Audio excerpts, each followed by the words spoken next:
Selamat pagi Bapak Ibu, Saudara, dimanapun berada yang mendengarkan sapaan dan renungan pagi GKI Salatiga pada hari ini, Senin 4 April 2022, bersama saya Made Satya. Semoga pagi ini kita semua berada dalam keadaan yang baik dan sehat. Mari kita siapkan hati untuk mendengarkan firman Tuhan dengan berdoa memohon pimpinan Roh Kudus. Terima kasih Tuhan untuk hari baru yang boleh kami terima pagi ini. Terima kasih atas istirahat yang boleh kami alami, sehingga pada pagi ini kami dapat bangun dengan tubuh yang segar. Kalau sebentar lagi kami akan mendengarkan firman Tuhan dan merenungkannya, berilah kami hikmat daripadanya, agar kami dapat semakin mengenal, mengasihi, dan memuliakan Tuhan setiap hari. Terima kasih Tuhan, amin. Firman Tuhan pada pagi hari ini diambil dari 2 Korintus 3 ayat 3. Demikian bunyinya. Karena telah ternyata bahwa kamu adalah surat Kristus yang ditulis oleh pelayanan kami, ditulis bukan dengan tinta, tetapi dengan Roh dari Allah yang hidup, bukan pada loh-loh batu, melainkan pada loh-loh daging, yaitu di dalam hati manusia. Almarhum kakak saya sudah meninggal lebih dari 10 tahun yang lalu. Tapi ada kisah di baliknya yang selalu saya ingat sampai saat ini. Pada saat saya datang ke rumah duka, beberapa tetangga mendekat dan mengajak saya mengobrol. Mereka menuturkan bahwa mereka merasa sangat kehilangan atas kepergian kakak. Di lingkungannya, kakak dikenal sebagai orang yang rajin dan suka membantu. Walau mereka hidup sebagai minoritas di lingkungannya, hal itu tidak menjadi pagar yang memisahkan. Mereka bercerita, saat melakukan kerja bakti membersihkan rumah ibadah di RW tempat mereka tinggal, kakak menjadi orang yang paling awal tiba. Tiba waktunya istirahat, ia masih saja melanjutkan pekerjaannya, sehingga mereka terpaksa sedikit memaksanya untuk beristirahat. Ketika orang-orang sudah mulai pulang, ia masih saja asik bekerja. Pokoknya susah untuk disuruh berhenti, demikian kata orang-orang. Sebenarnya masih banyak lagi cerita tentangnya yang saya dengar dari para tetangga. Sebagai murid Kristus, hidup yang diberikan Tuhan bagi kita adalah hidup yang harus menjadi kesaksian bagi sesama. Tuhan menghendaki kita bersaksi bukan hanya dengan berkata-kata, tetapi terlebih dalam tindakan. Banyak hal sederhana yang bisa dilakukan.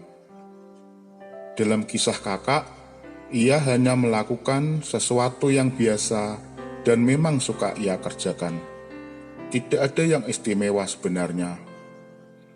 Tapi yang menjadi istimewa adalah kesan yang telah ditorehkannya bagi orang-orang di sekitarnya. Rumah ibadah mereka dibersihkan dengan penuh sukacita oleh orang yang justru tidak memeluk keyakinan tersebut. Untuk saat ini menjadi sesuatu yang aneh, bukan? Tetapi bukan menjadi sesuatu yang aneh bagi kita murid Kristus.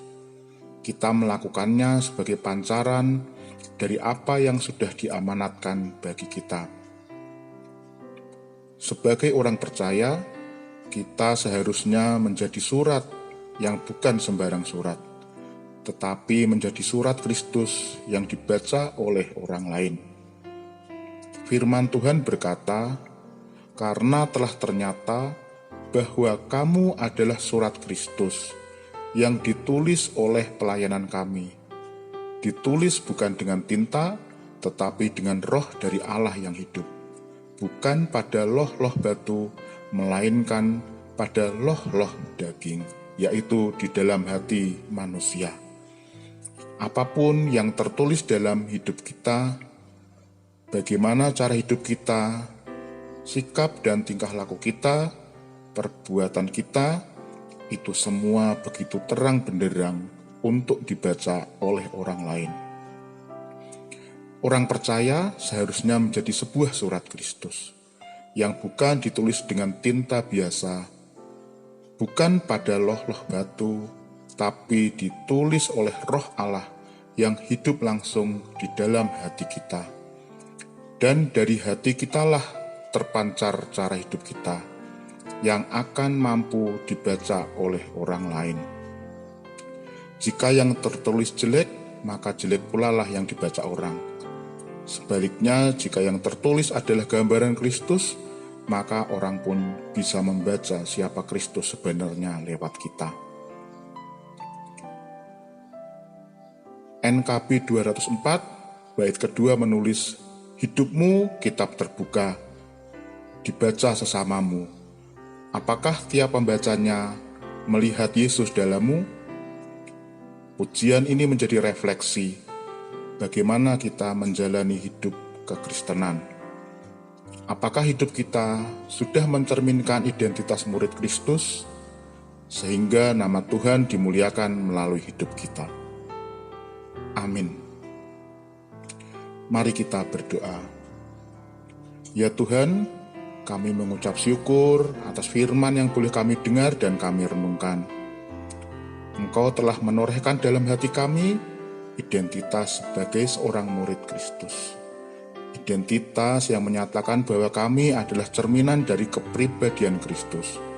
Sehingga dalam setiap apapun yang kami lakukan, di situ orang akan melihat siapa Engkau. Ajarlah kami ya Tuhan, untuk senantiasa berpikir, bersikap, dan berbuat seperti yang seharusnya kami lakukan sebagai seorang murid Kristus.